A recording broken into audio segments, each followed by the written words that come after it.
Hello, my name is Andrew O'Connor. I'm the director of Magicians, and this is the commentary. We're very excited about this, and in the room I have many, many people, possibly the most ever, gathered together for one commentary on one British comedy film. 45,000. There literally are. They won't all talk, though.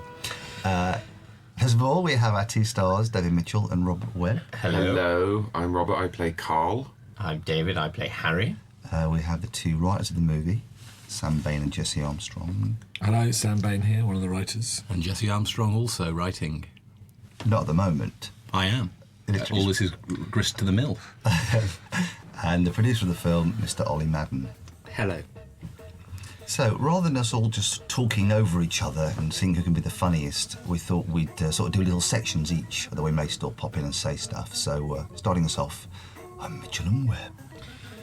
Hello again. Hello there. Now, these are genuine That's pictures me, of that's us me as when we Zorro. were little. I did used to run around dressed up as Zorro. Me with the spectacles of a much larger man. Mm-hmm. That was, we looked in vain through our old photos for pictures of us with magic wands or you know, Tommy Cooper fezzes, and there weren't any. No. That's real. That was real. Wasn't it? Yeah, we did that. We did that. Yeah. The rest of it is lies and trickery. Are you going to do that anymore now that you've discovered you can do that? No. The option, you know, the opportunity doesn't come up very often. Those are special photos that we had to take. That's not genuinely from our youth. I've never had hair like that. No. I used to wish I had hair like that, but now I think better of it. You had a bad back that day. I did. Well, getting in and out of that box is murder on the lower back. Yes. If you're a sufferer. But I'm also an actor and therefore a bit of a wuss. And that trick with the box is called the sub-trunk. It's a famous magic trick, and you spent a lot of time rehearsing that. And it takes 3 seconds in the movie, and no one thinks it's real. But we were sort of worried that, obviously, that Harry and Karl aren't brilliant magicians, but they are making a living. And we thought the best way, I think we agreed this with you, Andrew, that the best way of making them look about as good as they would be for us to really try as hard as we can to do a best work you fantastic could show. do, yeah. And So then it that would look was a bit bad. Us doing our very best. Yeah.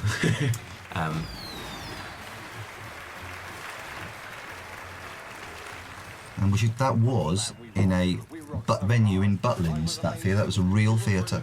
That was a real audience. Butlins and Skegness. People genuinely go there to have a nice time, and good luck to them. A real sticky floor and real smells in the morning. Very strong smell of cabbage throughout Butlins. But I think we brought that with us, to be fair. Did we? Yeah. We had it pumped in Yeah. in order to depress the actors. Are you okay? That box was made by a magician called Scott Penrose, and Scott Penrose is a member of he's actually on the council of the Magic Circle. He made that magic box for us, and he also plays Magibot in the movie.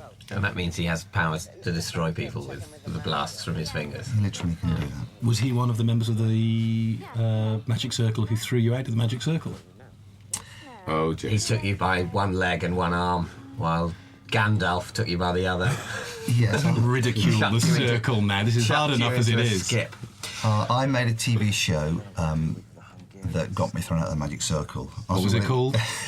It was called Secrets of Magic Revealed. What did they object to? It's got careers. What's the problem? Careers of Magicians Ruined, it was called. Yeah, so I was thrown out of the Magic Circle for that. But the Circle sort of forgiven me, and they were very helpful making this film. And so much so, in fact, we don't refer to them. We call them the Magic Table. Or The Magic there is a Table. fictional organisation which may or may not have any similarity to the Magic Circle. The little badge is quite similar. Yeah. Where's Karl?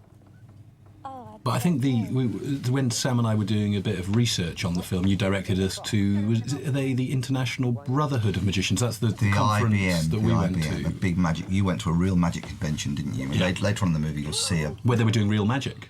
They did real magic, and in fact, some of the magicians that you saw inspired some of the characters in this movie, I think it's fair to say. Absolutely. Now, they had to build that box specially because real sawing a lady in half boxes Couldn't really get aren't, two people they're not in big at enough the to have same sex time. in. They're not. Yeah, even that box, it's not quite clear what exactly they were getting up to.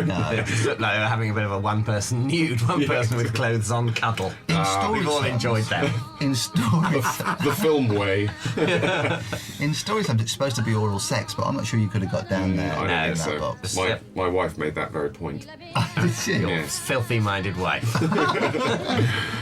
My So should we talk about the guillotine and how scary it was? It was pretty scary. Genuinely a very scary object and very, very noisy. Yeah. I think I've never had my head in it, but If you're fiddling around with those locks right next to people's ears there, that gets pretty noisy. And then when it comes down, people's ears blow up. I mean, it didn't. Everything was very carefully looked after by Andrew and his team of wizards. But people were genuinely scared. People were scared. It's a pretty intimidating object, let's face it. Is it safe? Can we check? Is that blade safe? That's not going to fall at any point, is it? No, the 7 safety mechanisms are actually there. All right, here's a real trick you learnt. Yes, and I was very pleased when we did a screening of it that people genuinely winced. And I think winced at it being a nasty moment rather than winced at a trick done badly. So here it comes. Into the bone. There you go. Oh, it's quite gruesome. That's good. Right, please. Oh, and you to the moment the change back to a real knife, done very nicely there. Well done. This knife, basically. And we shot this really in the real Wilkinson, and people were shopping while we were making the movie. And getting a little pissed off that we're in their way. There was a little bit of that. I was being fitted for my wedding suit upstairs in the storeroom. We should stress that you didn't buy this. You didn't buy your suit. No, it's a Wilco suit. They do beautiful suits, don't they? They do quite cheap crockery, but absolutely the most expensive suits available. Greetings. I am. Now, at one moment, I was going to be having a goatee beard throughout the entire film. And I even I even grew some, I even had a go at growing one myself. And it wasn't as bushy as that, but it was reasonable. About the same length as Darren's got at the moment. And then it was decided, because we were shooting out of order, we thought, oh, you have to shave that off and then we'll stick a fake one on instead. And then it was decided, I was very grateful for this decision. Actually, let's forget about the whole facial hair. It was the very first day of filming, and we were shooting in these TV production offices, and I hadn't directed a film before, and I was very, very, very scared. You know, where do you put the camera? The lighting's taking forever, and you come out and you've got this beard on, and I think, it's not quite right, is it? And the minute we put it on film, once you've got to work for it, so we had it trimmed, and trimmed off, and I said, you know what, let's just lose it, and that was a scary moment.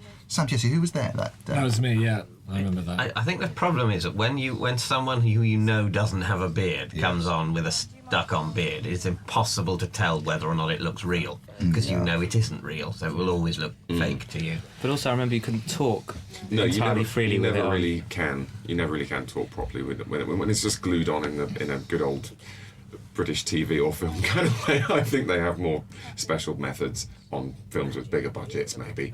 But yeah, I think it probably is growing them and then shooting it in story order. It could be quite literally as complicated as that. But I just thought that, you know, I needed you guys to be on a big screen, see your facial reactions. And quite a lot of your face was covered up or immobilised by the glue. Exactly. And that's what sort of put me off. We just did it in Peep Show, didn't we, David? Yeah. We had mixed feelings about that. I think it sort of worked Me too. in the end, but you cut down the amount I had to have it on. It was very annoying. Just Miranda That's Hart's very Miranda funny in Hart, this. Yeah. We should have introduced Darren Boyd here and Jessica We should Hynes, have who we also saw introduced earlier. Sarah Handland, who you saw having her head chopped off. We didn't do any of that. Didn't do any of that. Sorry. She was brilliant. Guys. Just keep moving. Just really not sure this is a good idea. Hello, we're here for Caroline. Thanks. You could do a general introduction list of everyone in the film I do need to see your bosses. You have seen at this point. Since we got I wanted to do a little movement to, like, using the force to close the lift door, but my director thought that was a little too much. Little too much, I thought, but I could have been wrong. I probably was. This is genuinely shot in a television production company. Yeah, it One really is. that coincidentally the director of this film owns. Yes. Yes. I don't know how we managed to get that I don't know. genuine location. That's how tight the budget was. Yeah. In fact, basically the whole of the movie is basically shot. Costs, turns The out houses that I've In and been around. to to. hire the room in any television production company was planned to cost about £2 million to hire for the afternoon. Yeah. I think, you Talkback would charge that. So You're actually Lord Mayor of Skegness, is that right? I So it was spent a lot of easy time to in film there. Skegness. yeah. Yeah. And now, if you return to the window and look out of it, you will see the exact word But I- which I have just implanted. But here's Andrea. Andrea Andrea Riseborough. coming up. Now that shot took quite a lot of work, didn't it?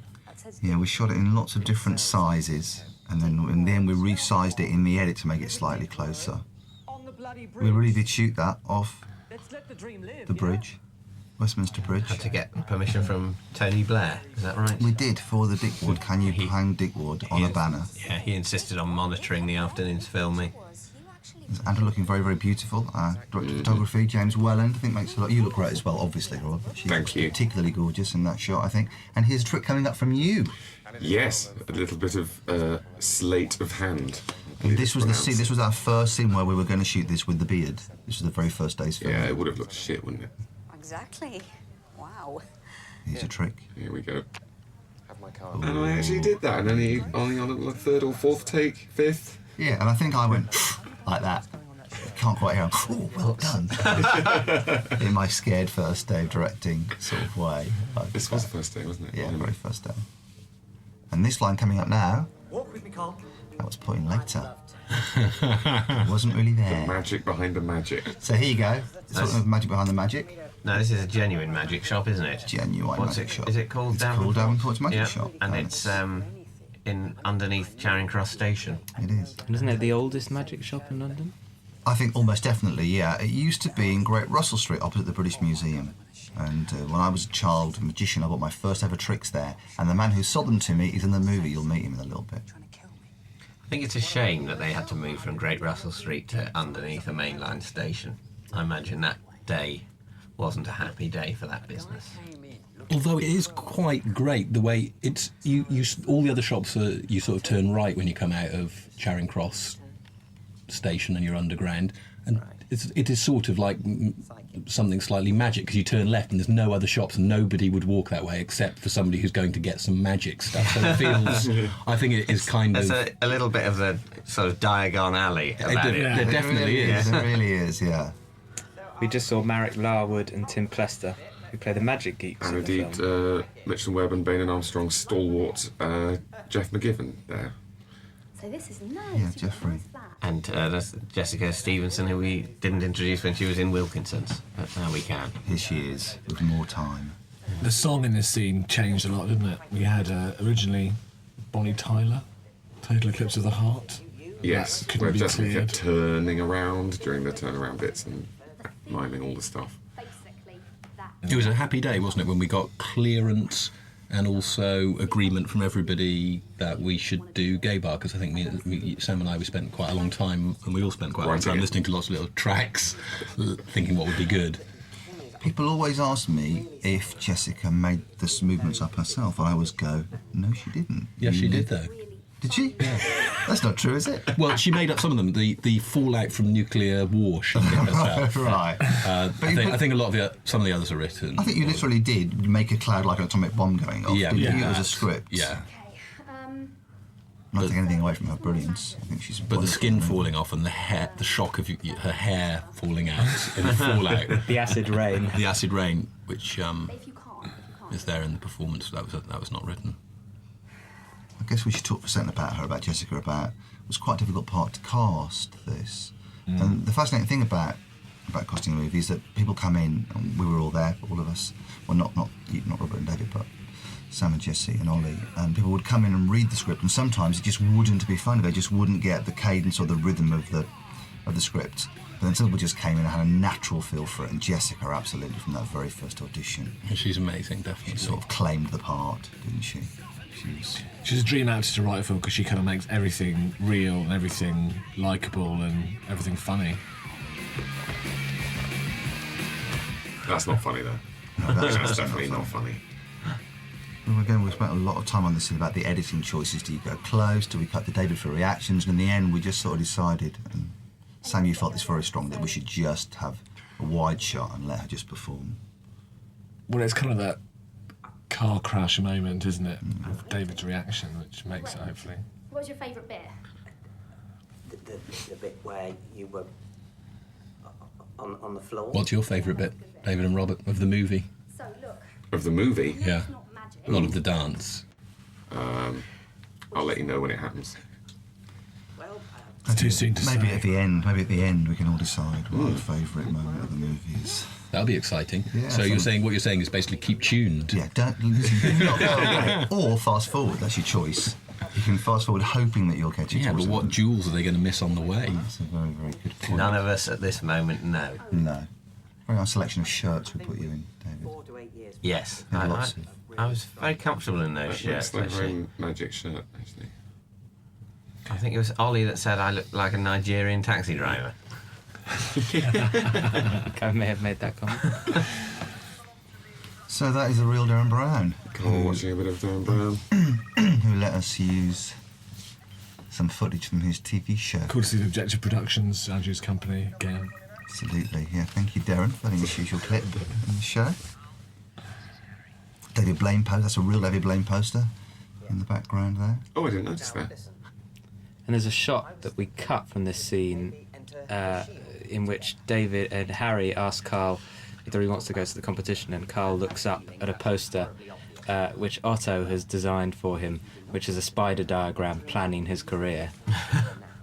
A Karl for Brazil, a Karl for Slovakia. Yeah. Franchisability. Franchisability. Erotica. Erotica. That's me looking at it, probably.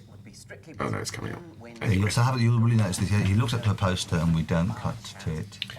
And there are loads of little scenes we cut from around this section of the film that we filmed, and they should be on the DVD in the deleted scenes section, but we all kind of felt that it needed a bit of speeding up at this point. There were 3 sort of little audition of assistant scenes that Which were very funny. Yeah, we were sad to lose. Yeah, we were. And there's a really great scene where Karl and Otto are playing chess. And it's just great. I really love it. I love the way it's shot and I love the performances. But we just felt that at this point, we really wanted to get to the competition because you were going into a world that you hadn't been to before. And it just felt the film sort of really took off and started there. Plus, also the audition scenes in the van, I think we felt were a bit cliched. Yeah. Of other films like Shallow Grave, we've seen that sort of thing before. We felt wasn't Commitment. entirely. The succession of comedy types. Yeah, commitments, has it? This was the last day of filming. Now is it? Not content with dragging me. It was difficult to get all the equipment onto the plane as we flew over to Jersey, wasn't it? Very hard to film on a plane in this country. It's very difficult to... And that shot makes you believe, hopefully, this is actually on a ferry, which it in fact, definitely it was in a wasn't. normal building. Yeah. Well, not quite an old building. It was in a polytechnic canteen, Yeah, wasn't it? very near one of the oldest pubs in Britain, which is the Old Trip to Jerusalem in Nottingham. And this Quite is, funny Steve Edge here, nailing this disgusting character very well. yeah, he's brilliant because it's very hard to make this guy likeable at all because he isn't in any way. I sort of feel a bit... I know quite a lot of people like him, so I feel a little bit sorry for him. Yeah. That's the truth. Yeah, I think he is likeable the way Steve plays him. But we had lots of actors coming in who basically Lots of actors. played them without the likability, and it was just like, oh my god. Well, not only not the likability, so we were horrified by some of the choices. Yeah. Now, if you look closely at David Mitchell's face during the end of this scene, you'll see that he's smirking ever so slightly. He's about to laugh. Yeah, you will get that. No, I'm worried about That's nearly a... not... it. Actually, I was frowning there to slightly cover it. Here we go. Demi-corpse. Just see it in the eyes. Watch. Pause it and you'll see it. Disgusting, right? I think I get away with You it. get away with it. I think you get away with it, definitely. It's very difficult. Now, that's a little shot there of Jersey, There was some where real none shots of the actors went. Ever went. I went for one day with the camera crew. This hotel building is actually in Chertsey, near the M25. And these are real magicians and real tricks. Real magicians, real tricks, really being done. And I think to the Jersey thing, Although that is me. yeah. The Jersey thing, I think, came about because I think when we were first writing this script, we had in our mind that there was tax breaks to be had for filming in Isle of Man. I don't think even anyone told us that, but in a kind of servile way, we thought it was good to shoot in the Isle of Man. During the, long... Spider-Man 3 set in the Isle of Man, I believe. It is, yeah. And they didn't get a penny for it. But it's- So this guy's called Pat Page. He's in his mid-70s. He's one of the world's most famous magicians. He's worked for Paul Daniels and Darren Brown and David Copperfield. And he is the guy that saw me my first time magic trick when I was 13. That's a lovely Pat Page. He's amazing. And he really He's does brilliant. this. He just does that. And that was Peter Capaldi, head of the judges. Nice work, Wolfgang. again, in the same way that Steve just came in and nailed Tony, Peter just came in and... I imagined this character much more as a sort of a fat, bluff northerner, is how I sort of imagined him. Yeah, likewise. But Peter was sort of both perfect and a bit different. Although our plan of sort of taking it in turns talking has gone out of the window a little bit, I'm going to hand over to Sam and Jesse and go, do you want to have a little section? Anything you want to particularly say at this Certainly, point? or unless you want to talk about directing. I'd rather not do that. No, of course I would, yeah. But have a little chat first about the writing. But I mean, this film is an Andrea O'Connor film, and I think in a very real sense that's a truth and not just a piece of bullshit that directors put on films, because you originated the idea of the film and you came to us with a treatment. I did. Which you'd written with 3 other guys. Andy Nyman, Anthony Owen, David Britland, who are all magicians and have all absolutely lived through this world of magic competitions. And when I was 18, I entered a magic competition a bit like this, not quite as good, called the Young Magician of the Year, and I won it. And so in lots of ways it absolutely reflects parts of my life. And certainly Tony is based on 2 or 3 people who I really know. In some senses me in my early days. So yeah, no, it is. But chat about the writing about it. So I brought you this treatment, this storyline. Yeah, and we thought it was a great world to write a film in, and we obviously knew and liked you and wanted to work with you, and thought, yeah, let's do it. So we kind of rejigged it quite considerably, brought in new characters. I had the Isle of Man tax advantage idea. That's what you brought to the table. You needed it to be somewhere where Harry had to fly. Absolutely. To and from. Well, that's. I think the Isle of Man thing was in the back of my mind. We set it on the Isle of Man, turned into a plot point, and then I think when we came to choose where we were going to set it, it suddenly looked a bit cheesy that we were doing it because of the Isle of Man, because some people knew about this the tax advantage that had since been abolished, and we had to find another bloody island of the UK where we could conceivably have a magic competition. A lot of people who interviewed us actually have assumed that there's some tax advantage for shooting in Jersey, and I've had to say, no, we didn't even get to go there. And also we wanted the beach, didn't we, for the head in the sand. That was another requirement. So there's literally nowhere else you have to fly to with a beach other than Jersey in the world. We can't think of it. That we can it's afford. the nicest that we could afford. We spent a whole morning with the Atlas, but it was an old Atlas of Lithuania. Yeah. Very nearly set it all on the Baltic coast. But the original treatment was a kind of mock documentary, Christopher Guest style, and the original draft we wrote, the script was in that style with lots of bits to camera, interviews, and all shot like that. And it was more of an ensemble piece with 4 magicians who didn't really know each other that well, didn't have that much of a relationship, backstory. So then, when Ollie Madden came on board and Say hello, Ollie. Say hello. Hello. I've done that, haven't I? Do it again.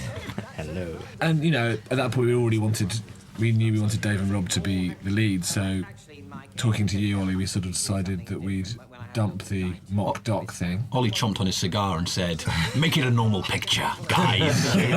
Kids. He didn't at all. It was a creative code decision. We all decided that there'd been a lot of those mock documentary movies around, including Confetti. They're not always terribly successful. And that there'd been enough of them, and we probably weren't Christopher Guest, so let's try and do a normal movie, right? Yeah. And that was quite a big jump for us and quite a big change, and took a lot of work in terms of readdressing the script, didn't it? We had to cut all those speeches where they spoke straight to camera. And when you remember the draft where we just put, he talks to a bloke. And he's funny. And of course we had to sort of, the other big note, which was in a way bigger, which was trying to make it more about David and Robert's, Karl and Harry's backstory and about their relationship, because it wasn't really about that originally. So that kind of was trying to keep the material we loved while putting new material in about their relationship was sort of the biggest challenge. And their rivalry. Exactly. Which is kicks into gear here. Very good, and that will be very interesting for me. There you go.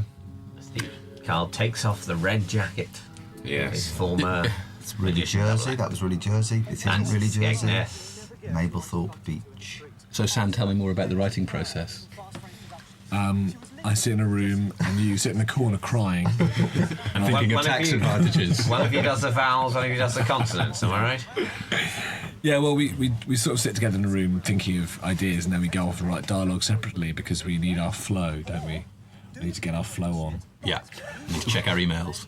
And then we email each other relentlessly until we've finally done 50 drafts and we want to kill ourselves. And how did you find the process of writing a film as compared to writing a sitcom, which is what you normally write? It's harder. Why is it harder? It's longer. It takes like 3 times as long as an episode of sitcom. Exactly 3 times as long. Well, it's harder because for one thing, the characters have to change. In a sitcom, they resolutely don't. That's the whole point. For tax reasons. For tax reasons. So making it about characters changing while being funny is, you've got drama-y bits. You've got to address some of that, and also the tone. I think the biggest challenge for this was like, what's the tone going to be?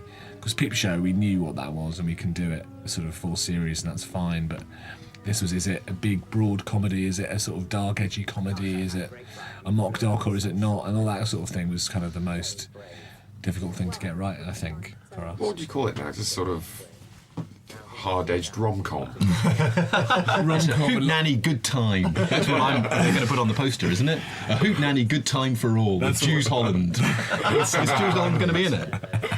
We're still waiting for Jules. Yeah.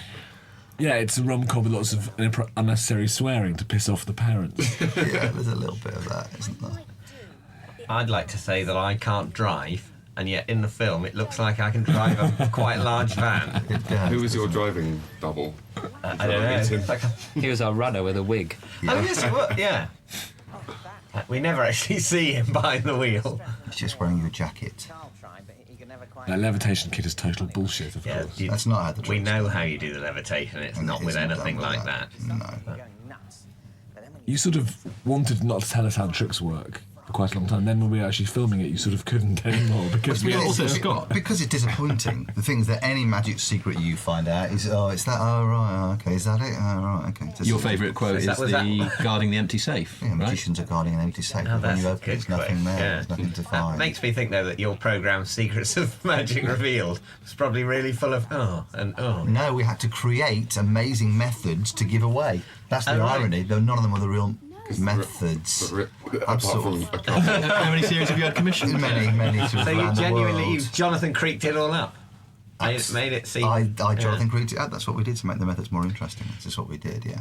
No, it's certainly all the tricks I learned. As you say, there's a thing coming up here. Look at that. That ball is going between your fingers in a very skillful way.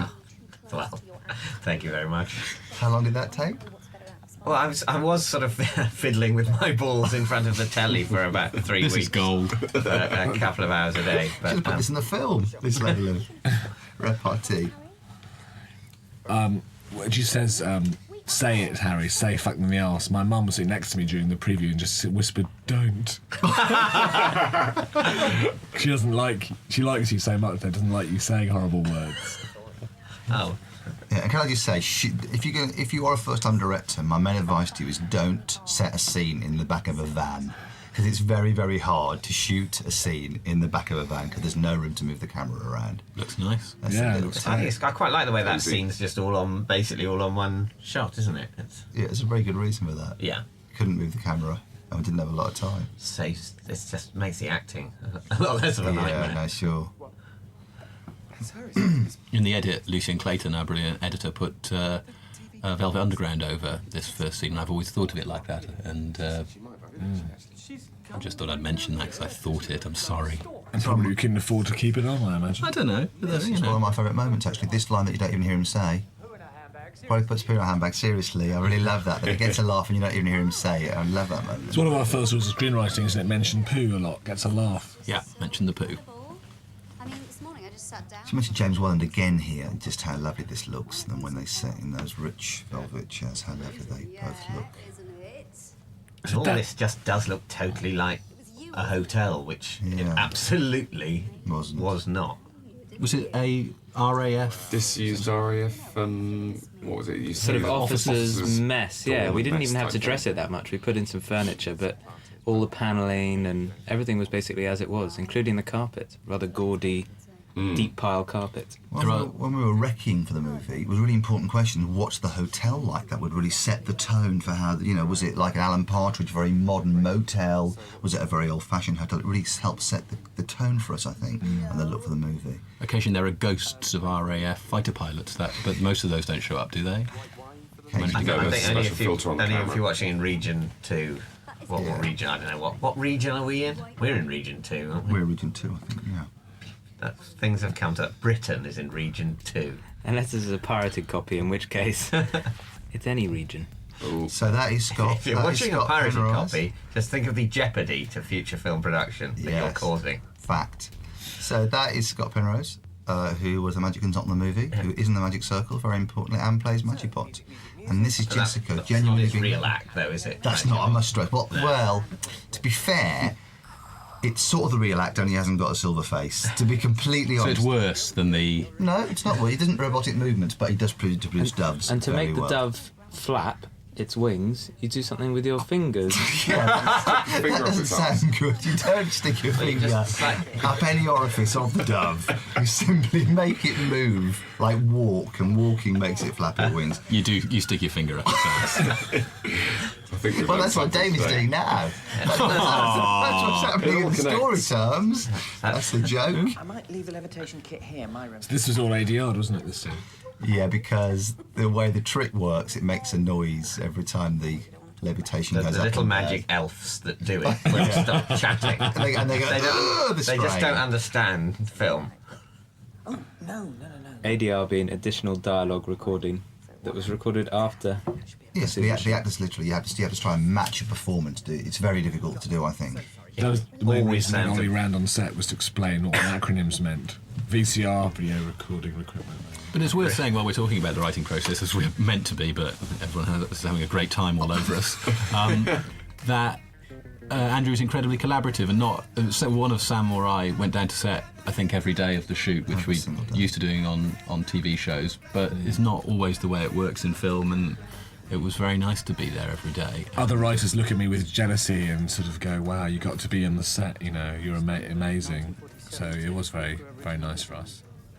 Also, Ollie was there every single day as well. I'm not sure how common that is for your producer to be there. It was a very collaborative process. And every scene that we're in, we were actually there. Not always. we There was turned the up odd for those. scene you didn't turn up for. Yeah. There's a No, scene no, where only Rob- once I wasn't in. Every time you see me on camera, that is me. That's There not, was- quite- that's there was not one quite true. day Rob. I That's just- not quite true. I Rob. just sent my photo. instead Yeah. of- No, there was a scene that you're in that you're not there, Yeah. Robert. What's that? There is. There's a scene in the movie. There's a there? shot of you in the movie, and it's not you. Oh, Not on the okay. beach. I look forward to that. Have we had it yet? No. Okay. This is in the dealer's hall, which is sort of, we went to a real dealer's hall in a convention and saw one, and it's a weird atmosphere. It's a bit like, for me, we used to collect comics, it's a bit like a comic convention, very male, quite smelly, and with the occasional very scantily dressed woman walking around feeling slightly queasy at the... You should just say how great Rasmus is in this. Sorry to keep interrupting. Rasmus Hardiker. He's excellent in it. And you sort of believe they're father and son. They're from the same from the They look a Midlands. bit the same, don't they? Yeah. Yeah, they do. And they're real magic dealers in the background. They're real All the dealers there came for I think, just got a few £100 just to help us out. They all set up their real magic stores and they all demonstrated real tricks that they really sell. So that really helped us. I love the look on Steve Edge's face at the end It's after great. he's It's made good, a isn't it? laugh with his joke. So predatory. Yeah. So this is Mablethorpe Beach. I think was it cold this day? It was cold quite a few of the days. I'm afraid we can tell that it's cold by my body language, which is not ideal. It looks freezing. I didn't know that. I wasn't there that day. I've never known it was cold that day. Coming up again now, one of my favourite moments in the movie. Which When he is, kisses me and yeah, there's so the look on just a- Darren's face. That is a 12-year-old boy who just got kissed for the first time, isn't it? He's so great. Isn't it? We were sort of concerned about this. For a while we thought about making Darren female. Yeah. And the Carl's story would be he's gay, and in the film he comes to terms with it and goes off with a male Danny at the end. I don't remember So you that. didn't even bother changing Danny's name. We bought Danny for tax reasons. We couldn't change Danny. It said gone. We're just a bit worried about the sort of the subtext of the sort of gay man who can't get it, ends up sort of lonely and slightly, I don't know, I think it would have been more interesting. For a while we thought, is it a more interesting Yeah. story to have? but we kind of didn't do that because it seemed funnier this way. Again, we see, lots of actors came in for the part of Otto, and Darren just has this amazing ability just to, the first time he reads it, bring it to life and hit the rhythms. People have almost got this feeling that comedy's easier than drama, but for me, the truth is that as a comedy actor, it's got to be real and it's got to be funny, you know, and that's a very hard thing to do. Who's got the thing that comedy's easy? I hear it all the time from people about it. You know, it's not like drama. You know, drama's really serious, grown-up stuff, and it's sort of drama. You just go. It's not true, is it? You've got to be funny as well. This isn't a real toilet, is it? No, it's the RAF place that we went to had loads of rooms that were just dressed up as. Well, this was actually a real toilet, except that we put those urinals on the wall. You're right, on that wall. You're right. And it had a carpet. How many toilets these days have carpets in them? It wasn't a working loo anymore, was it? You couldn't actually have a wee in there. Yeah, is this... There was a whole sequence we shot in this room with Harry putting a note under the door of Linda and then removing it with a fork, which was kind of funny, but we kind of thought, do we need it? No. A little store of cul-de-sac, or didn't we? The story on the middle. Yeah, it was a sort of, is he going to tell her of his own accord, and then he chickens out and pays the price. But yeah, I think it works just better that he absolutely wasn't going to tell her, and then Karl. Talking about the difference between sitcoms and film, one of the things about the film that I learned is that the story just has to keep moving. The story has to keep moving on. You can't just stop, really. I think because in a film you sort of know you're going somewhere, don't you? Whereas in a sitcom you just think, well, I'm just here to sit and enjoy these jokes happening. In defence of sitcom, I think you probably have to keep it going in sitcom too, but it's just that, you know, for a commercial station, it's 23 minutes versus 90. So what's really challenging is the pacing, because you can't just have a relentless pace in a film in the way that you could get away with in a sitcom. I'm actually sitting on a stool in a crate. Are you? At that moment, yes. I wasn't down that day. Yeah. I was made very comfy. I was a bit worried about the wasps, obviously, because I wouldn't be able to defend myself just with my tongue and. And when we because you had orange squash painted all over your head as a joke. That's right. Well. Yeah. Was it uncomfortable in the sound? After a bit, but I was very well looked after. Watching this bit in the movie, I always slightly regret that we didn't have him wee on him. And then I sort of feel like, it would have been funny weed on him, and then something else had happened. But we talked about it a lot, didn't we? And we even talked about, could we put it on CGI? Could we create some weed to go on his head at one point? We thought. And didn't he? That's James Bartman there, just saying, because I know him really well. We all know him well. He's a very nice man. He came down for the day and was in the middle of the big crew photo shoot on the beach, Yeah. as if he's the director. Absolutely. He was on my lap, I think. Another Peep Show alumnus, Catherine Shepherd. Illuminous. She's a member of the Illuminati.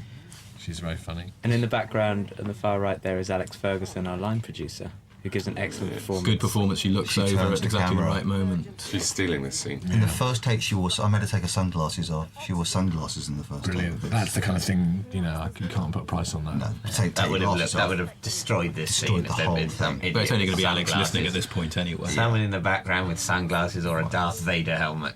Just that bad. seems like it's funny having people in the background doing crazy stuff, but actually it ruins it. Just isn't. Filmed at RAF Duxford on the final day of the shoot, which was a lovely sunny day, and we were all very happy, sad as we all said goodbye to each other. Yeah. Sort of hit a stride, but the fear had started to leave us at that You point. sort of hit stride by the last scene, didn't you? I think I knew what I was doing by then, sort of, and basically just let the DP do it. That's what I learned. This scene set in London was actually shot in Nottingham. And I remember a little boy coming up to you, David, and saying, "Are you the one that signs the autographs?" Yes. Are you famous? That was your job. Are you that one? You called. I've been trying to get hold of you. Look, I just wanted to say... Shall I do a little section on what it was like being a first-time director? Yeah. Shall I do that? Yeah. So I produced in television and directed in the theatre. I did a little bit of directing in telly, but this was really my first proper time deciding where to put the camera, and it was fairly terrifying. It's like going to war, as I describe it. And so what really helped was having an amazing a team that I'd worked with before in Sam and Jesse and Ollie, who I got to know, who really helped. So, and then you have to pick your collaborators. So your DP is incredibly important. Your first assistant's very important in terms of helping you set up for the day, the choices over the shots, and we storyboarded the whole movie up front and didn't use a single one of those shots. Is that right? Yeah, didn't use a single one of the shots. But it made you feel better. it gave me some choices. Is what it gave me. You didn't use any of them. Didn't use a single one of the shots that was storyboarded. What was this storyboard? So shots of people's knees. It's literally And the remains of the day. all overhead shots. Yeah, and not a single. What, because all the stuff on storyboard was sort of more adventurous technically, or just? It wasn't that. It was that for me, we had like 2 weeks rehearsal every day, and actors would come in. You guys would be there every day, and we'd rehearse the scenes, and we'd block it through, and we'd all talk about. We'd change the script sometimes. We'd talk about the performances, and it was quite detailed that work. And then I'd go back and do some work based on that. But once you get into a real location, that changes everything. And you wanted the actors to have some real freedom in terms of moving around. You don't want to be prescriptive with a comedy, was my feeling. I think with a big action adventure or sci-fi movie, there's real arguments for being very prescriptive. But with comedy, I just felt people had to feel relaxed. So it just felt that we were dictated by what was happening on the day. We shot this in Chiswick Town Hall, we should just say. And you'll find out how that trick is done in a second. That's not really how it's done. Unless you can turn water into wine, this lot aren't interested. So the challenge was, we shot it in 28 days on a tight budget, being able to make sure that you were getting the performances right and also make it feel like a film and not like television. Those were the sort of the main challenges that we faced. And so just having people around you who you trusted, and certainly having, Sam and Jessie and Ollie there every single day. And frequently we would go, is it funny like this? Did you prefer that take? And we would talk about it, wouldn't we, together, and find a way to get through. And for me, the key thing, obviously, was about casting actors who I thought could really do it. But you're under quite a lot of time pressure, right? This is a relatively low budget, is that correct, Ollie, technically speaking? Yeah, it's not a no budget, it's not a micro budget, but it's low budget. And the thing that people don't realise about low budget films is that it's not so much not having the crew or not having the locations, it's about time. And it just means that you, rather than covering a scene in 7 different shots and having loads of choices in the edit, you just have to be much more decisive about what you need to make the film. And with comedy, it's even harder because you want to let the camera run and just see what happens, and you just have to be very militant about making your days and moving on, otherwise you wouldn't be able to tell the story properly. Yeah, not just about letting the camera run and letting the actors have a play. What you really want for a comedy is loads of choices. You want a wide shot and a mid shot and a close-up and the 2-shot and the reversing of the actors, so that in the edit you really have got lots and lots of footage to play with, and we didn't always have that. There's only 1 or 2 times when I think, we should have had some more shots. Most of the time, I think we've got the options. I think it was really good. I mean, I know that there were tough days in the theatre where you were really, really pushed, but compared to doing Peep Show, it was actually, we found it quite luxurious, really, because we were shooting kind of 4 or 5 pages a day as opposed to 12. Yeah. So when you were terrific saying, let's just have another take just for you and let's have a play around, and that's, we never really get a chance to do that on television. So from our point of view, it was strangely laid back most of the time. Not the stuff in the theatre, that was pretty hectic. Well, it's sort of slow motion panic, isn't it? In that everything takes forever, so there's quite a lot of time. There's loads of fucking time, but it's all going too slowly. There are certainly days where you sort of feel that certainly as an actor, you feel that nothing has happened, and you feel you've got a lot to do that day, and you haven't said any of your words with a camera going. Yeah. But I think that's the case with television as well. But yeah. Well, the difference between film and TV, from my experience in making this, was it takes longer to turn the camera around. Every time you move the light, it's not 20 minutes, it's 2 hours. But the one thing I figured that I could deliver in the film, on the budget and the schedule we had, was very good performances. So, and I think we've really done that. So it was very, very important to me that the actors felt, whether they really did or not, had the flexibility to play and had some time to do it again and just try again and all spend time getting the performance exactly right. Yeah. So even if we did feel stressed or panicked, it was important that you guys never knew that was the case. You were a very good stress sponge from that point of view. I don't think you ever emanated stress in the way that you claimed you were feeling it. No, yes, certainly. I think you absorbed a lot of it. Well, my problem is I've always got my eye on the schedule. You just say, we've got to do, 4 pages today? We've done 1, and it's 5 in the afternoon. Yeah. If people aren't showing that they're panicking, that's going to make me panic more. Yeah, and I think they've gone mad. They can't really win with you. Why are they scared? Now that's quite an impressive trick. I have to say, I'm still impressed by that. The levitation. The hoop round the body. That's good, that, isn't it? And David learned it. And in fact, there's a little moment where you catch the hoop on the foot, and I think you were doing that on purpose. It was difficult, and I loved that Harry was a bit stressed. It didn't quite do the trick properly. That was a choice, wasn't it? Again, I think we should stress that just how lovely this looks. You know, James Welland. We took all day to shoot this scene. It was our most indulgent scene, but I think it just looks. Also, we should mention Annie Harding did a great job with the costumes. Amazing job on the Jessica costumes. looks fantastic, sort of like a Thunderbirds style outfit there. Sexy woman. And Susie Munican, who browned up David expertly. in Yeah, this we scene. had a lot of trouble getting that right because it's got to look sort of plausible, but noticeable that he's put all this fake tan on to justify the solarium story. And we actually shot an extra scene with that, didn't we? That Yeah, was in the dressing passed now in the dressing room with the vest to try and Run in. make that clear. But I think it is clear. But this is an interesting scene because we originally shot this. The shot that's of the last shot of this scene, which is the only shot we did of him panicking and going fuck. Generally, it was kind of the other shots were very sort of robotic, sort of no emotion. And we struggled a lot with this story because there was a sense in which we didn't really know that Harry liked her for ages. Absolutely. Was this an ad lib on the day doing the Yeah. fuck? I think it was Andrew's idea. Or did we just go, let's do one at the end where you show how frustrated and pissed off you are? I think that. I mean, because it is. Yeah, it was a bit of a worry that at this point you just maybe think he just isn't interested, and that's not the case. And we ended up writing and filming a whole new scene, which we did as a pick-up after the shoot, which will come later, which is the pros and cons scene in the bedroom to sort of indicate that he had some feelings, but otherwise you just don't know. Because, we can't bring in voiceovers like we do in Peep Show to say, I like her, without having to say, I like you, which he never would. So it's kind of, how do you write an emotionally repressed character without actually having them say anything? And No one's ever worked it out. It's impossible, doesn't it? That's why there aren't any. Well, I think the scene we did sort of fixes that. But Hopefully. It did take a lot of thinking about. But again, in that last scene, I just think it looks gorgeous and the performances are just amazing. This was an interesting case in point in terms of your timing and schedule. There's like an establishing opening shot, and there's a two shot of Robert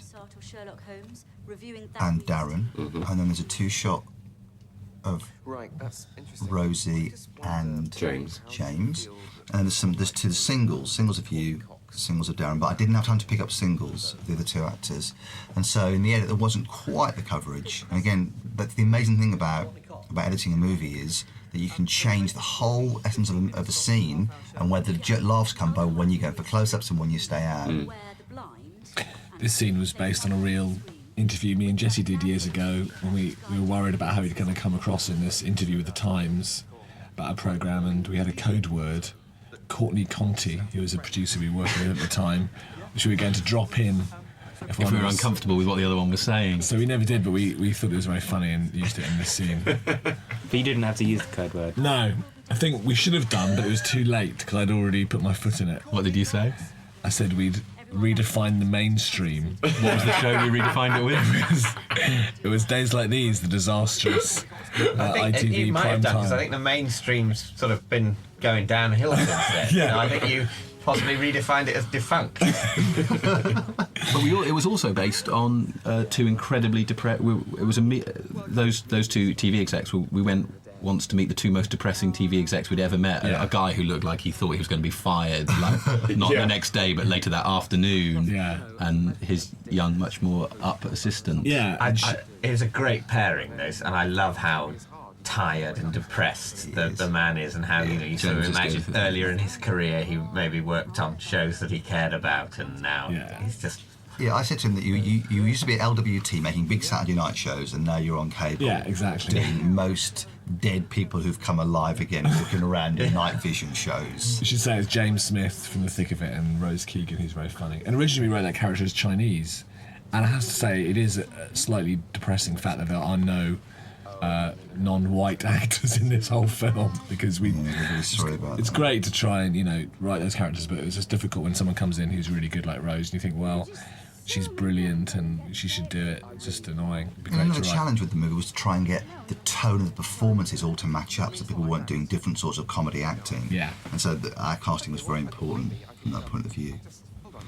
And I have to say that, Ollie, you were very supportive on our casting, because our big worry was kind of like, are we going to get sort of given some, clunky star name who can't do comedy? And that never happened. It was, I think every single actor we got was our first choice. Absolutely.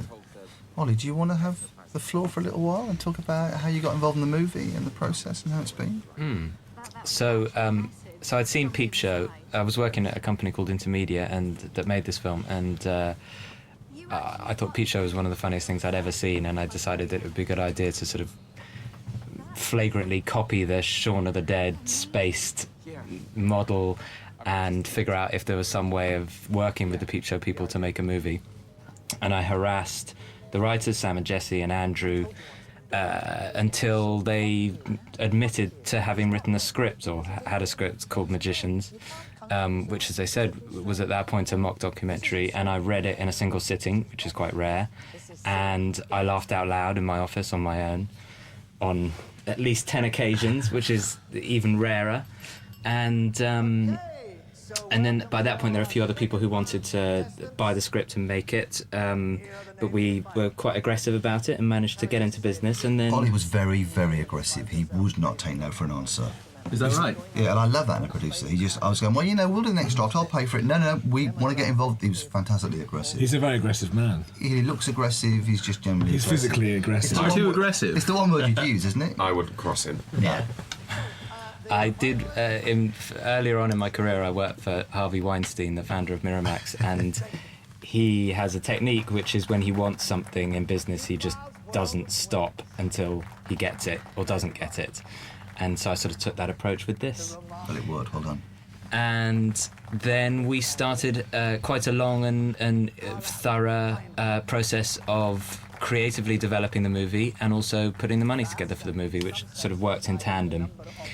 And the creative side was incredibly enjoyable and productive, and putting the money together was fairly straightforward, although with independent films there are always multiple sources of financing, and it's like a balancing act. If any one of them falls apart, then the whole thing comes tumbling down.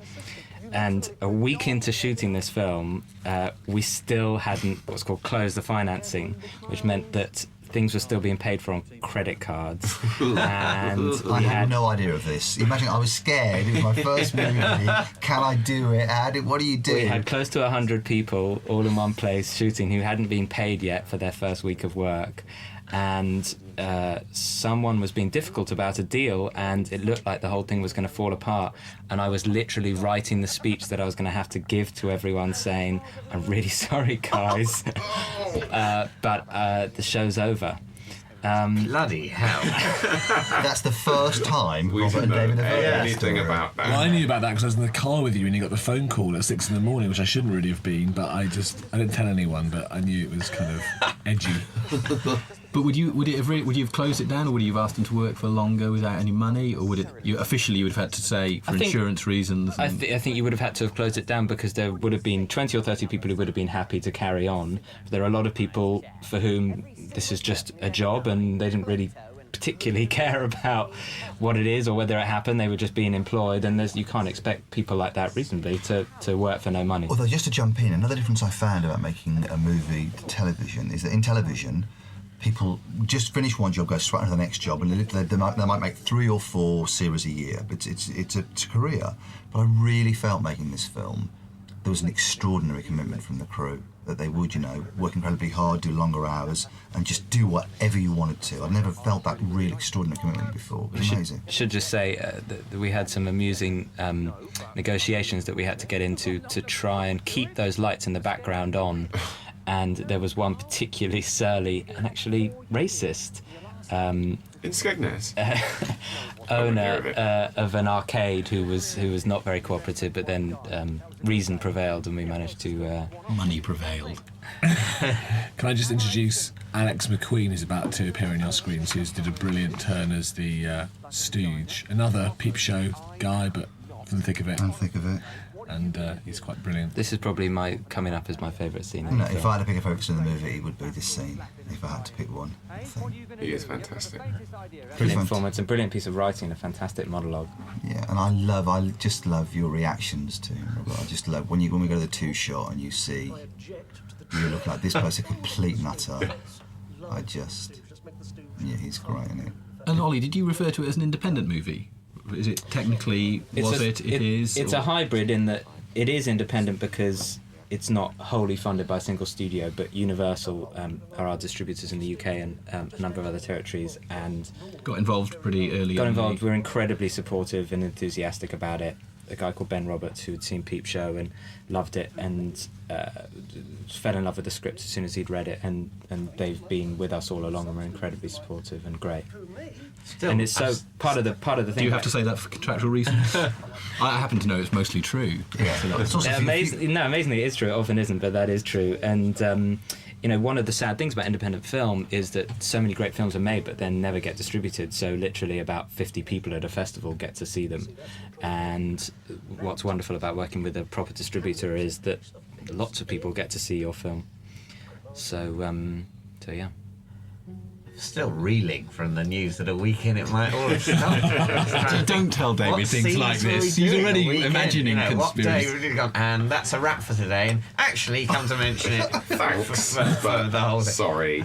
Bye. We're making a short film now. We've got easily enough material. Yeah, for a sort of nonsensical short. Still film. looking for sketches, Blimey. Robert and David. Well Snip it done up for into somehow. 3-minute chunks. Yeah, well done for somehow holding all that stress in. Well, it was also that you were a real part of the creative process on the set, that you were there with me and Sam and Jesse, and we talk about every single through the take. script. Yeah, of every single scene. And No, all we talk about did. We did lots of read-throughs and lots of long script meetings over lunch, and that was incredibly enjoyable. And just honing the script to the point where you felt confident about almost every line. To the point where you felt like you never want to see any of it ever again, in my case. Yeah. And it was a really great atmosphere on set as well, wasn't it? Where everyone working on comedies is so great because you just get to laugh all day. So you'll just be sitting by the monitor, and when someone gets something really right and everyone laughs, it's a great feeling. Yeah, it's nice to see when the crew laugh, although then you see the large joint they just smoked and you realise that they're laughing at everything, and the pigeon walking around is hilarious, and it's not quite so funny.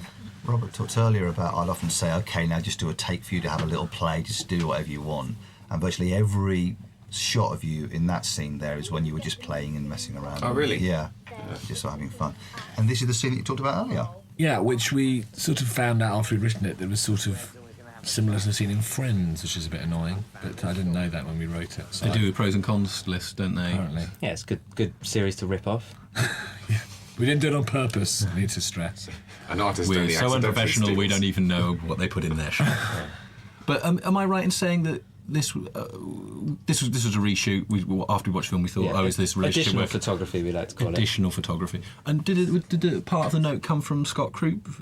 Yeah, our executive producer felt that there really needed to be a sort of climactic scene where they fought and argued and talked directly about their relationship, and Jessica confronted Harry about Linda confronted Harry about his feelings for her and her feelings for him, and they had this big row, and it's very funny. I remember we did a bit of rewriting on the day. Jessica had a lot of ideas, and mostly very, very good ones, and we did a bit of rewriting at the end, her little speech about her list of pros and cons, including the haircut line, which I think, Dave, you were a bit worried about. Well, I was worried because there's a joke that actually Johnny Vaughan had made first on a panel show, but We have to so credit him. We have to credit I him. thought it was a bit. Credit Johnny. Well, so I this don't is a Friends Vaughan hybrid. Yeah. It's a Friends Big Breakfast hybrid thing. But Jessica obviously is a writer as well, so had a lot of good ideas for scripts. Stevenson, Vaughan, Yeah. Bright, Well, Kaufman. They're natural Crane. collaborators, Stevenson and Vaughan. I'd be amazed if they're not working on a project together. Sure they are. Another favourite line of mine about what's wrong with Thai food, I just think it's a bit samey. Yeah. Jesse wrote that. It wasn't entirely work of Johnny Vaughan. But Johnny Vaughan was in almost every day Yeah. with the You can see him behind most bits of furniture lurking. So this is pretty handheld, this scene, Andrew? Or it feels, I don't know if it's No, it handheld, but absolutely is handheld, and we wanted to try and get in there and make it feel that you were with those two people who are about to have sex. I gave Andrew a terrible note on this. I said, listen, this scene, he's about to penetrate you, and this happens. And she went to me, what? He's about to what? I went, he's about to put... I was going to go and get a little... It wasn't the greatest of notes to say to... she's a bit vulnerable, she hasn't got any clothes on. And they're awkward sex scenes because the crew who are in the room at this point were entirely male. So there are about 20 big, sweaty men in shorts. And Yeah.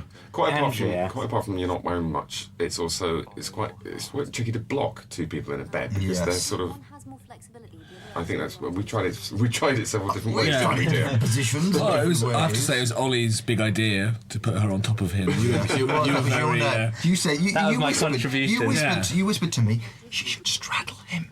You whispered it. It's a little awkward though because we were rehearsing it and I didn't want to just say like I was some sort of porno producer. Position 32. Suddenly the producer gets involved. You were very interested in this scene. This is the one scene you perked up about. No, because your thing was that they're often quite boring to look at, sex scenes, right? The blocking, etc. Well, I felt that you actually needed to feel like they were about to have sex and it wasn't just a comedy scene with two people in bed. Yeah. Look, basically, he likes me. I mean, that's the thrust of it. So I hope you can feel the heat. Yeah, and you're wearing shorts at this point, but we take them off for the last Yes, shot. I'm in jogging bottoms at the moment. Andrea was naked. She insists on it. She was nearly all the time in the whole movie. Yeah. She's very good in this scene, and I thought also Rob. See, that looks beautiful. Beautiful. And It's when like an she art goes, film. It's gone all French. Yeah. What's going on? And this is coming up as the obligatory Rob has it in every contract. He must appear naked. Yes, that's become the law of Britain. I was nervous when showing you the latest draft of this. I didn't know how you'd take it. Well, I think it's just because it's not just the scene. Obviously, the payoff is when Otto opens the door, which I gather is consistently one of the biggest laughs in the film. So it would have seemed churlish to refuse to do it just because I slightly overdid it in confetti. I guess we're going to have to give credit, aren't we? For We are. Lucian Clayton, who was editor who rarely got the chance to be at lots of read-throughs and early read-throughs of the scripts, and gave us some ideas, including this scene. This very funny scene was Lucian's idea, and it's, as Rob said, often gets a big laugh in screenings, and it's Darren thanks to doesn't him. look. That's a great reaction from Darren. Look, eyes go down. He's just lovely. Oh, There we yes. go. Yeah, it's really great moment. Play a little game, Carl. And those are his real tattoos. Those are his real tattoos, and he dyed his hair for something else, but I rather liked it. And that's the Theatre Royal Nottingham. Where we spent some pretty. This was, I think, the toughest stuff to shoot, right? We had, was it 3 or 4 days in the theatre, Ollie? 4 days. Now, when this we was shot, I believe there's a bit where he removes his fake penis Yeah. and scrotum to reveal his real one. Alexander And I always Kirk. thought that was and extremely then funny. weighs the two up to compare the comparative yeah. weight. So he lifts it up. You see his real penis. In one cut of this montage, we had one. He lifted that, the one that you just saw. Then he lifts it up. Then we cut back to him and he weighed them and compared which was the biggest. Now I this always day, the liked it. people Did we lose coming that into for- the theatre as well are all. They had about 700 or 800 extras, but actually they were real people who wanted to come down and watch a day's filming, and very patiently Initially. queued up, and then got. We employed a They had compere, no a comedian, idea. to keep them happy. And we locked the doors from the inside, right? We Exactly. we were talking about how tough the days in the theatre were. We had 4 days to film everything, and after the first day, we were 2 days behind. That's how I remember. Yeah. We were just literally running, shoot, run, shoot. And the tough thing was that on most days, we'd do between 15 and 20 setups a day of the camera, and in the theatre, we were doing about 50 setups a day. And at the end of the third day, the members of the crew were lying on their back, just couldn't get up. Come on, just one more shot, one more shot. I mean, not James. James was really pushing them, but it was incredibly tough. And all the shots with the audience, we all shot in about 3 hours, do you think? 3 hours I had an audience for. So every time you see a shot of the audience, they have to go, okay, what's happening in the story now is, please give us a reaction. It was not easy. It's a beautiful theatre. Yeah. Theatre Royal Nottingham. It's your stage, the manga. Darren was high on painkillers at this point. You wouldn't notice because he's fantastic, but he had massive toothache, didn't he? He had a wisdom tooth that had basically exploded Yeah. in his mouth, and I rather appallingly thought that he was overreacting and being hypochondriac, and You screamed at him. just told him to get on with it. But yeah, as it turned out, he was in excruciating pain. But we drugged him up, and he managed to get through the scene. And the reason it's in one shot is because I didn't want to have to make him do it more than once. It was just like, okay, let's do a 2-shot. But he didn't have to. It was great. No, it was great. So you're getting ahead in the business again? Heady days, eh? Heady days. And this was actually shot downstairs at the theatre. This really is in the theatre, yeah. Not everything is, but this really was in the theatre. And that was it looked like it all could fall apart for a little while, right? Because we had the theatre for 4 days. There's a production coming in, absolutely no give or take about that. And Darren could have easily been in an operating theatre, and there was a little bit of time when it was like, oh dear. And we thought that we'd have to shoot him from one side, because when you have your wisdom teeth removed, often your cheek blows up like a hamster, and for continuity that obviously wasn't going to work. So we thought maybe we could write in something about him having, or we'd find somewhere else that could be the theatre that wasn't really the theatre. It was all those difficult things. Good anti-Jersey joke here that I enjoy. Yeah, now again, one of the big laughs in the movie, isn't it? People love that joke when he does that. It's a joke. It's lovely, isn't it? Did you guys find acting? Was it the same? Was it different acting for a film? Did you think about any of that stuff? Was it the same? It was overwhelmingly the same, actually. Really, And all the time I was sort of thinking, is the fact that I'm finding this the same a mistake? Should I be finding this different? But no, it's exactly, you're trying to make the jokes come across without looking like a terrible ham. I mean, you're sort of aware that your face is going to be, much, much bigger than usual, so you don't want to do too much massive gurning, but then You don't want I to do on try telly not to on either. TV as well. So. Right. I love this costume that Harry's wearing in this scene. Why would I? Yeah, Black Widow costume. So again, we were incredibly short of time, but James just managed to make it all look lovely. Those lights hanging, the green light everywhere. See you on stage. This was like, I don't know, if our end of our day was 8 o'clock, this was 2 minutes to 8 that we got this last shot of the guillotine going through. Da, da, da.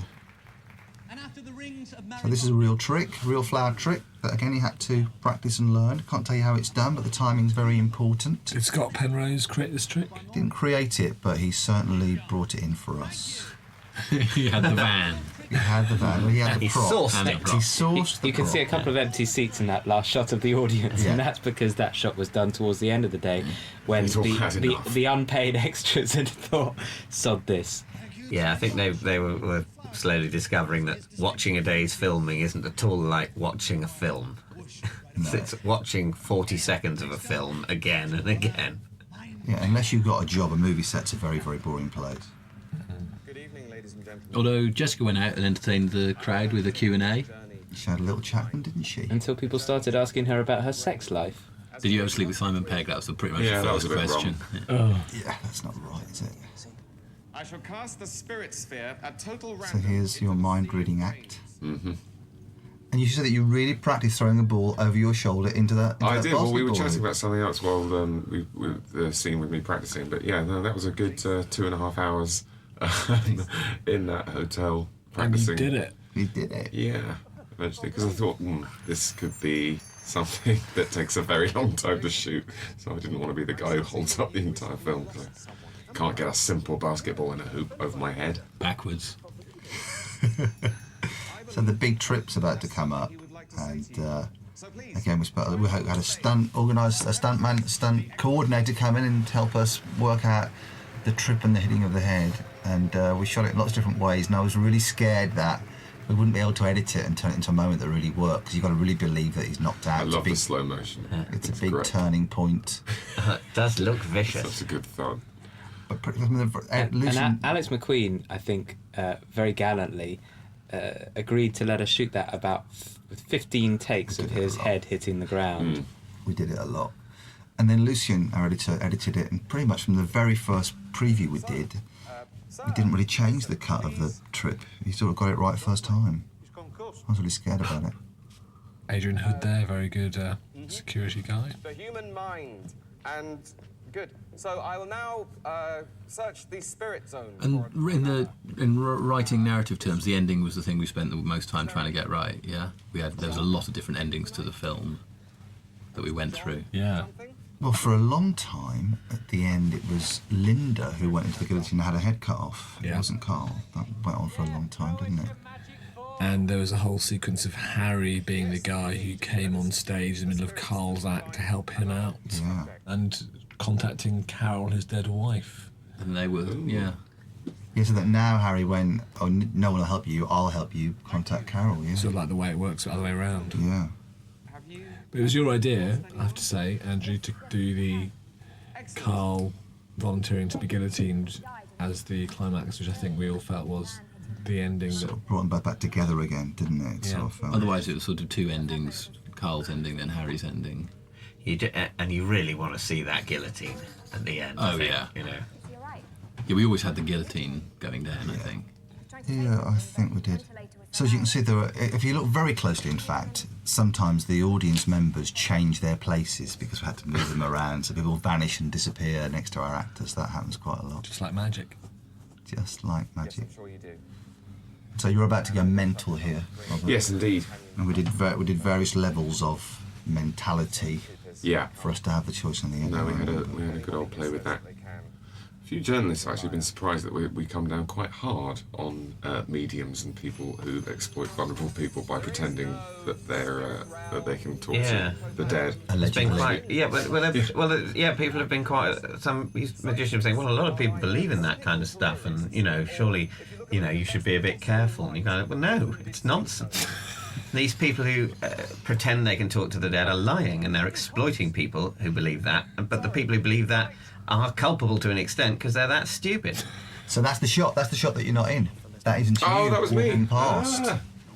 Oh yeah. Oh, good. Looks Thanks like for you- not bringing me in that day for just to do that. Yeah, we should say actually that in quite a lot of the scenes where you see Peter Capaldi. Is that me? No. No. Where you see Peter That's Capaldi, that's you. Where you see Peter Capaldi reacting to moments of both your act and then Harry's act later, that all those shots were done or picked up much later. We did some right now reshoots or additional photography. Yeah, and it was really after watching the very first cut of the film, we felt that there wasn't enough jokes in the finale, and having Peter in the wings giving his funny performance really helps that. I think it was great to be able to do that. Also, I have to say, Lucian again, so we shot the semi-finals first, and Lucian said, the reactions of Peter Capaldi really help. You should do that when you get to the final. I went, oh, we won't need those. What are you talking about? There's so much going on. Well, of course, he was absolutely right, so he went back and picked them up. Not that we'd had time to film them on those 4 days anyway. Again, it's just a beautiful shot. Look at that. James did a great job, by the way. Mandy Pandy. And that's the actual trick there is a real trick from the 40s. Yeah, He that's produced lots and lots of flags. I remember seeing an old poster from a music hall saying so-and-so, he fills the stage with flags. And of course, classic would be the Union Jack right at the end. Yeah. Then you get the lots of applause, and off you go. and then they burn it. So what are you hitting your head on here? Some David? sponge foam. We put a little foam Yeah, up, didn't we? there's sponge foam, and if you can see, the pipe actually moves when I hit it in a way that a real pipe like that would not. It would be cast iron and beyond the power of human head to judder. Do you want to talk about the change that we made to the actual script in this scene, about the things that we took out? Yeah, right. It used to be more explicit. We always felt there was a difficult thing at the heart of the movie of their relationship and what they thought about, especially what Karl thought about Harry. And really, this is the point at which Harry might, in another film, say, oh no, I didn't really chop a head off, and look, I've got this little screw which shows that it all went wrong. And we did a little bit of that, a little bit more of an emphatic kind of I didn't murder her stuff in the original script, right? Yeah, but then we thought it's a bit crap to... In the edit, a lot of that stuff came out. So Well, the truth is that on our at the opening, the last night we had a party at the end of the shooting, and we showed some rough scenes that Lucian had just sort of roughly bolted together. And one of the scenes that we saw at the party was this scene. I remember, Sam, you turned to me and you said, and this was the old version of it where we really believed that David hadn't killed Linda, or Harry hadn't killed Linda. And you said to me, I do quite an emphatic line about saying it was just a terrible mistake. absolutely, it's and, much longer. And you turned to me, Sam, and you went, it's a really great scene, but at the end of that, that Harry didn't kill Linda, and therefore there's no jeopardy when Karl puts his head in the guillotine, and that sort of. So we worked very hard on that. Yeah, difficult balance to strike. We also wanted to make it to not have their relationship be resolved, and not have Harry just forgive Karl, so that you do think he might just not do the safety catch and chop his head off at the end. And we did reshoots of the final guillotine scene to give it a bit more jeopardy and a few more jokes as well, didn't we? Absolutely. Not reshoots, additional photography for some reason. And I just want to say, there wasn't that Pickups. much additional photography. It's 2 days, wasn't it? Yeah. It was 2 Why? days. Because additional photography / reshoots has bad connotations, as if you haven't done it right the It first does, time. although people like Woody Allen actually schedule a week of additional photography just as part of his process, because with comedy especially, Yeah, you it need has to no see it on the negative run before... connotation for me. I feel like, great, go was- back, you it was- fill in. Absolutely. Absolutely. It was great that you had already budgeted for that. It made a huge difference that we could go and do those scenes. A lot of which we deleted immediately after having filmed them, weirdly, That's though. true. We shot a But bunch if for the you beginning press of the your film. remote control, Yeah. you can watch them Go all to on the those deleted scenes. scenes. Well, yes, there was a whole scene that we shot in the where was it? It was in Kingston upon Thames town centre of Harry doing tricks and not impressing the public supposedly from his wilderness years. And there's a scene of Robert. That was cut immediately. And there's a scene of Carl doing mind reading for the children's party. Oh yeah. And they're all. I've completely forgotten that you that. did it. And they're really funny scenes, but at the start of the film, we just thought we wanted to get on with the story and get into it quicker and not set up the characters, which was their job. So that's the scene that was just picked up afterwards, and we just dressed part of that RAF place that looked like the theatre, and we put the camera on. It's amazing. That you And the can't Carmina really tell. Burana is so important in the scene, and we listened to about 52 different versions to try and find one that was the right speed and the right tempo, And that we could really? afford. and that we could afford, because you have to pay every single member of the orchestra. Brilliant. So in fact, there's only one person playing every instrument in the version that you're hearing, but he's very It's talented. just a very, very expensive synthesizer. Yeah. I'm sorry. Harry, I can't. But music we should mention. Paul Englishby. Yeah, Paul Englishby did a really great job on the score. I think there's a real challenge in terms of, obviously it's a very broad comedy, but also there's a heart and a rom-com and emotion to it, and Paul managed to pull those different strands together. It was tough.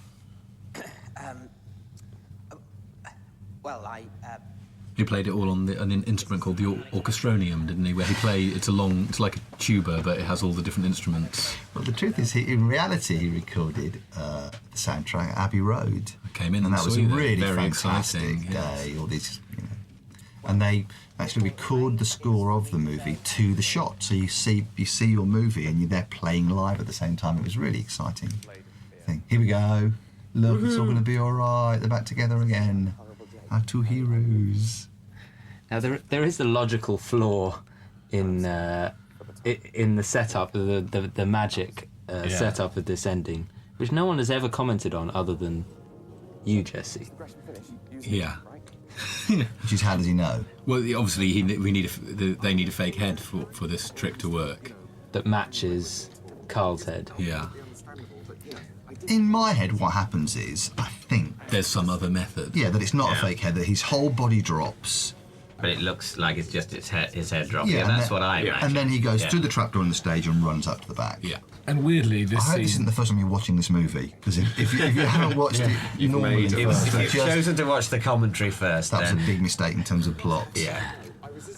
This scene, as the beginning does, has weird echoes of The Prestige, which Yeah, came out that's- well after we'd finished filming. Absolutely. But luckily, we'd seen the script early enough to steal most of it. Those safety mechanisms have absolutely nothing to do with the working of this trick. They don't. So we're actually the fake head, and the fake head cost a lot of time and money. And we So thought it was, good. yes. You had to match the exact calibration of hair loss as well, which is not easy. Obviously, Rob was losing a lot of hair during Yeah. the shoot because of the So we stress had to keep involved. adjusting the fake So hair. you should pause it. If you can pause it now. There you go. Are you back? It is good. And go, how real was that head? I was obsessed with, on a big screen, would it look like Robert's real head? I think quite it's right. We completely have no does. end to a Who movie. designed it? Well, Susie Munikin, our Susie. makeup designer, did a lot of A work lot of on the last hair minute. and the brilliant. colour, Yeah. and the weight had to be right so that it would fall right, and the distribution of the blood on the blade. I complex kept stuff. making Robert kneel next to the guillotine with the fake head and then going, just taking photographs. And what the same, The what the glamour, same. the unending glamour. Yeah, I was terrified that you go, it's just not his head, is it? But now you use the head and send it to casting. I did, yeah. Casting directors I don't like. Now, we tried a lot of different songs, didn't we, on that scene? Things like Champ, and we ended up going with the Jimmy Smith track that we opened the movie with. To make that work. And now we're into giving out the awards. Do you want to talk about the I don't actually love you moment? I can't remember where it came from. I don't know what I think draft. it came, when like first- most things in the script, from the writers. No, but I mean, obviously. Well, you didn't ad-lib it on the day. I mean, at what point in the process of writing the script it happened? How early it was in? I can't remember, but I remember we definitely wanted... It's kind of... You know, we're writing obviously a feel-good ending where people get back together and it's all great and everything gets tied up. But we also really wanted to undercut that because it's a very potentially sugary, cheesy kind of tone. I remember talking about it a lot in rehearsal to decide how far we try and actually sell the initial "I love you," the Richard Curtis homage. Exactly, and I think we went the right way. Let's just play it as if he's saying that, and in the hope basically of briefly disappointing a lot of people and then going, no, it's all right, we don't mean it. There's no such thing as love. Or certainly Harry would never choose to declare it to a theatre full of people. Well, exactly. It looks like something totally out of character, and it's great the way it turns out he's not really doing that. But there's that brilliant few seconds where you think the audience is thinking, oh shit, they've completely sold out. Yeah. The shame is that quite a lot of people tend to leave. Having no idea that we disgust. Pull the rug on it. But it's one of my favourite moments in the movie. I think it's great. I love it. And you can feel it when you watch it with an audience. You can really feel that they're going, what? Oh, it's all right, and they laugh, and it sort of makes it all okay again. There's a great thing where she gets given the trophy. She sort of looks at the audience and smiles. It's a really cute thing Jessica's about to do that I always love. I love that. It's cute. Look, I got it. Sorry for walking out on you, Harry. Listen, Again, this is 5 minutes to midnight on the last day we've got. What I remember most about this bit is the first time we shot, because we didn't rehearse the kiss because it's too embarrassing, it would be fine on the day. And then the first time we actually did it was on that shot with 700 strangers. Just, I've not done many on-screen snogs. And I sort of thought, my God, this is embarrassing. But at least I didn't have any time to prepare. Now, we shot this in a retirement home on the Skegness coast. Yeah. Well, it's a rather wonderful institution where it's shot. It's for Nottingham miners. Yeah, it's retirement for miners. Or rather than a retirement home where they can go for convalescence. Yeah, well, no, it used to be where they went for holidays as well. But I think because there are now fewer and fewer working miners, it's the retirement side has dominated over there. But didn't the production had to pay for all of the residents to go and see? Oh, is that cruise ship opera singer woman? And I've forgotten. I can't remember her name. She's not excellent. She's awful. Anyway, they all Andrew went. likes her. They all went to see her. Isn't it good? I can't remember what her name is, so we can't be seen. Yeah. Anyway, think of someone awful, and that's who we mean. Steve Edge went to had a little apology to that lovely brunette lady. He winces at. Did he go and apologise? He said, because I think he felt a bit bad. All right, well, that's the end of the film, virtually. We should just... What our favourite scenes? For me, it's the Stooge, where you first meet the Stooge, and the moment where it's I don't actually love you. That's what I'd pick. Ollie? You picked two, and they're the best bits. You can't say what I said. You've got to say something else. Poo in a handbag, and then also when the Stooge says the exact thing that he says only bad Stooges would say. Right, I can't believe it. I can't believe it. Jesse? Everyone's chosen my favourite bits, so I'm just going to look like a copycat. I like the Universal logo at the front of the next to look like a proper film. That is so great. That was exciting when you first time you saw it, wasn't it? Very exciting. Very exciting. Yeah. We go, ooh, this is very proper. I like it when it looks like Karl really is going to get pissed on. That makes me laugh. Right. Yeah, I like the pissed on bit, I think, but I actually really like the guillotine trick at the the whole Carmina Burana bit. Yeah, right. Actually gets me because it's a very it's cheesy, but it's also quite stirring. Sure. Well, it's very well edited, I think. Disney did a great job on it. I like Wilkinson's actually. I like when the knife goes into the arm because it's. I like that. All right. Well, that's it. Thank you for listening. Hope you like the movie. Anything else you want to say before we go, gentlemen? I'm sorry for slagging off the singer woman who we didn't name because I think I've upset Andrew. Listen, I'm off to have dinner with her. All right. Bye, everybody. Bye-bye. Goodbye.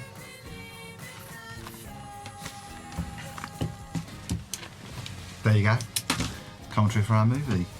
to make sure they don't record this bit. 'Cause, you know, us sort of saying, yeah, no, I think we did pretty fucking well. We talk about our favourite bits in the commentary. Yeah. What was your? I liked it when I mentioned someone at the start. Again, that's what I liked. I couldn't remember someone's name. Oh my God, my poor back.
Okay, Karl, I know you're playing in Blackpool tonight, and guess what?